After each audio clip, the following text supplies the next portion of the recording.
Hello दोस्तों, कैसे हैं आप। स्वागत है आपका आपके अपने YouTube channel mission basic education UP में। दोस्तों, जैसा कि स्लाइड से दिख रहा है, ये मॉड्यूल 3 के जो है वो प्रश्नोत्तरी है मॉड्यूल 3 की। इससे पहले मैं 2 वीडियो और डाल चुका हूं, जिसमें निष्ठा प्रशिक्षण मॉड्यूल 1 और निष्ठा प्रशिक्षण मॉड्यूल 2 से संबंधित भी प्रश्नोत्तरी मैंने डाली थी। तो दोस्तों, मैं बता दूं आपको कि ये जो टोटल 18 जो है कोर्स हम लोगों को कंप्लीट करना है, इसके लिए जो समय निर्धारित किया गया है वो 3 माह का समय निर्धारित किया गया है। और इसमें जो है जो प्रशिक्षण ये स्टार्ट हुआ है वो 16 अक्टूबर से स्टार्ट हुआ है और ये 15 जनवरी तक चलेगा। तो जैसा कि हमने आपको बताया है कि अब ये वाले जो हम लोगों को 3 कोर्स करना है, यानी कि फर्स्ट मॉड्यूल 1, मॉड्यूल 2 और मॉड्यूल 3, इसके लिए जो डेट निर्धारित की गई है वो 16 अक्टूबर से लेकर और 31 अक्टूबर तक की डेट निर्धारित की गई है। यानी कि प्रत्येक प्रशिक्षण जो है हमारा वो 5 दिवस का है। तो हम लोगों ने इससे पहले भी सबसे पहला जो मॉड्यूल था यूपी पाठ्यचर्या और समावेशी कक्षा उत्तर प्रदेश, इसको कंप्लीट कर लिया होगा सभी लोगों ने ज्यादातर। दूसरा जो मॉड्यूल है यूपी स्वास्थ्य विद्यालय परिवेश निर्मित करने के लिए व्यक्तिगत सामाजिक योग्यता विकसित करना उत्तर प्रदेश, ये भी कुछ लोग ने नहीं किया है, वो लोग कंप्लीट कर रहे हैं। और ये जो इस मॉड्यूल का जो 30 लास्ट है प्रशिक्षण, ये मॉड्यूल 3 का ये है यूपी विद्यालय में स्वास्थ्य और कल्याण उत्तर प्रदेश। इससे रिलेटेड जो प्रश्नोत्तरी है उसके बारे में आज हम चर्चा करेंगे। तो दोस्तों, मैं आपको एक चीज बताना चाहता हूं कि सभी लोग जो है वो प्रशिक्षण को पूर्ण करें और उस प्रशिक्षण को स्किप करके आगे ना बढ़ाएं, क्योंकि अगर हम लोग स्किप करके आगे बढ़ाएंगे तो वो सब टाइम जो है उसमें काउंट होता है। तो ये लगेगा कि हाँ, ये इन्होंने जो ट्रेनिंग की है वो जो है स्किप कर करके की है। तो इसलिए हर प्रशिक्षण के लिए 5 दिन निर्धारित कर दिए गए हैं। तो आप लोगों से यही अनुरोध है कि आप लोग पूरे ट्रेनिंग करिए। उस ट्रेनिंग्स में चाहे आपको 2 दिन लग जाए, 3 दिन लग जाए, क्योंकि आपके लिए 5 दिन का समय निर्धारित किया गया है प्रत्येक मॉड्यूल के लिए। तो दोस्तों, इसलिए कोई भी हमारा शिक्षक साथी जो है इस मॉड्यूल को या जो ट्रेनिंग कर रहा है इसको स्किप ना करे, पूरा कंप्लीट करे। तो दोस्तों, आज जो हम बात कर रहे हैं निष्ठा प्रशिक्षण मॉड्यूल 3 की बात कर रहे हैं और उसमें कौन कौन से प्रश्न आए हैं उनके बारे में आज हम बात करेंगे। चलिए शुरू करते हैं आज का वीडियो।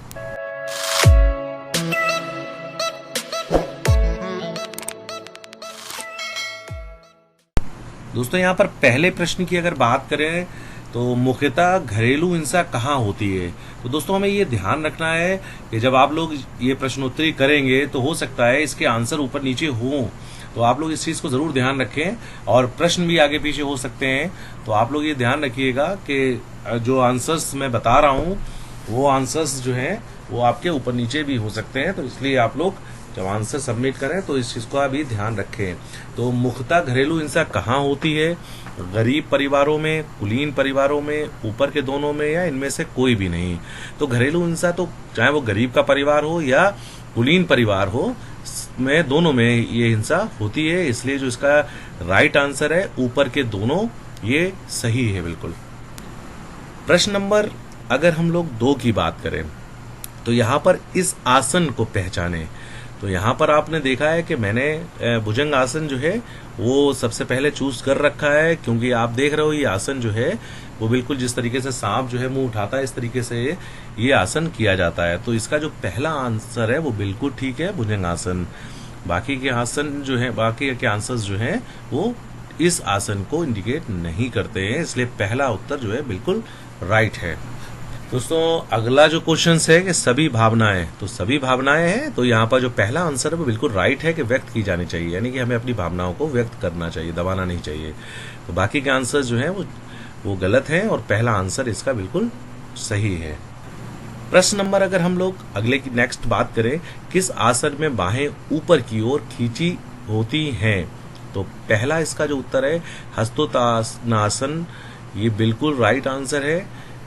और बाकी के जो आसन है वो हमारे गलत हैं, यानी कि बाहें ऊपर जो है वो हम इस आसन के द्वारा करते हैं, जिसका जो पहला आंसर है हस्तोत्तानासन, वो बिल्कुल राइट आंसर है।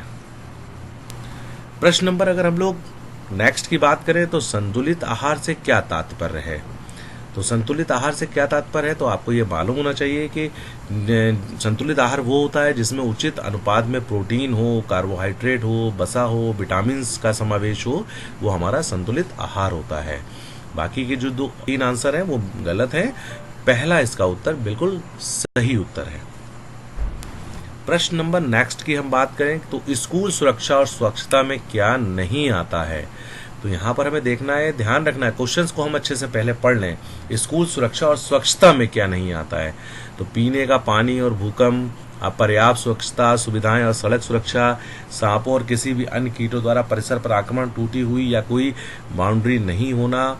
तो इसका जो राइट आंसर होगा इनमें से कोई भी नहीं, यानी कि ये बाकी के ऊपर के आंसर जो है वो स्कूल सुरक्षा और स्वच्छता में नहीं आते हैं, तो इसलिए ये जो राइट आंसर है इनमें से कोई भी नहीं। नेक्स्ट क्वेश्चन है शारीरिक स्वास्थ्य में क्या नहीं आता है। तो शारीरिक स्वास्थ्य में दोस्तों जैसे हम लोग व्यायाम करते हैं तो वो आता है, योग करते हैं वो भी आता है, लेकिन जब टीवी पर हम लोग व्यायाम देखते हैं वो शारीरिक स्वास्थ्य में नहीं आता है। अगर हम कोई घरेलू काम कर रहे हैं तो उसमें भी घरेलू शारीरिक गतिविधियां जो हैं वो भी हमारा जो है शारीरिक स्वास्थ्य में आता है। तो जो तीसरा इसका उत्तर है वो गलत उत्तर है, यानी टीवी पर व्यायाम देखना ये जो है शारीरिक स्वास्थ्य में नहीं आता है। अगला प्रश्न है निम्नलिखित में से कौन सा कथन सत्य है। तो हमें ये ध्यान रखना है कि पहला वाला जो प्रश्न इसका उत्तर है वो बिल्कुल ठीक है कि हमारे शरीर में परिवर्तन प्राकृतिक, सामान्य और स्वस्थ होते हैं। यानी कि परिवर्तन जो है वो तो होता ही है, बच्चा छोटा होता है फिर बढ़ता है, उससे बढ़ता है, यानी कि एक सर्किल होता है वो हमें वो पूर्ण होता रहता है। तो इसका पहला आंसर बिल्कुल ठीक है। इसमें दूसरा जो है वो बच्चों के बीच सभी परिवर्तन एक ही समय में होते हैं, ये गलत है। शारीरिक परिवर्तन हमेशा मानसिक सामाजिक परिवर्तनों से पहले होते हैं, ये भी गलत है। बच्चे कभी तनाव महसूस नहीं करते, ये भी गलत है, यानी कि पहला इसका आंसर बिल्कुल ठीक है। प्रश्न नंबर अगर हम लोग नेक्स्ट की बात करें तो शारीरिक शिक्षा में किन का समेकन किया जा सकता है। तो दोस्तों शारीरिक शिक्षा में जो है विज्ञान और सामाजिक विज्ञान का भी समेकन हो सकता है, कि भाषा और विज्ञान का भी हो सकता है, अतिरिक्त पाठ्यक्रम गतिविधियां जो होती हैं वो भी हो सकता है इसका, इसलिए इसका जो राइट आंसर है सभी ये बिल्कुल ठीक है। प्रश्न नंबर अगर हम लोग नेक्स्ट बात करें तो इंटरनेट गैजेट्स और मीडिया के सुरक्षित उपयोग में क्या क्या शामिल है। तो दोस्तों यहाँ पर हमें ये ध्यान रखना है कि इंटरनेट गैजेट्स और मीडिया के सुरक्षित उपयोग में, ये वर्ड ध्यान रखना है हमें कि सुरक्षित उपयोग में क्या क्या शामिल है। तो सबसे इम्पोर्टेंट है कि जो इसका जो तीसरा आंसर है वो बिल्कुल ठीक है कि सोशल मीडिया पर व्यक्तिगत विवरण हमें साझा नहीं करना चाहिए, पर्सनल जो है वो कुछ भी साझा नहीं करना चाहिए, इसलिए इसका जो है राइट आंसर वो 3 है।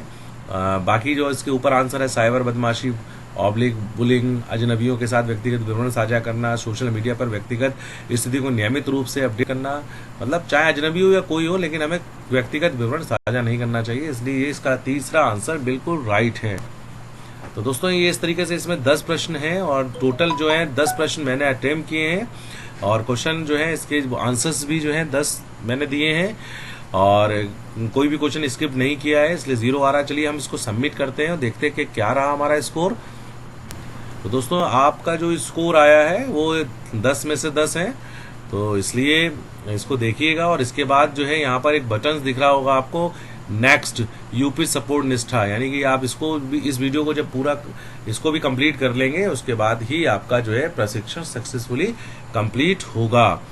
प्रशिक्षण कंप्लीट हो जाएगा तो इस तरीके से आ जाएगा कि यूपी विद्यालय में स्वास्थ्य और कल्याण उत्तर प्रदेश, यानी कि आपने कोर्स सफलतापूर्वक पूर्ण किया और इस तरीके से आप लोग अपने कोर्स को कंप्लीट कर लेंगे जब आप प्रश्न उत्तरी पूरी कर लेंगे। तो दोस्तों धन्यवाद।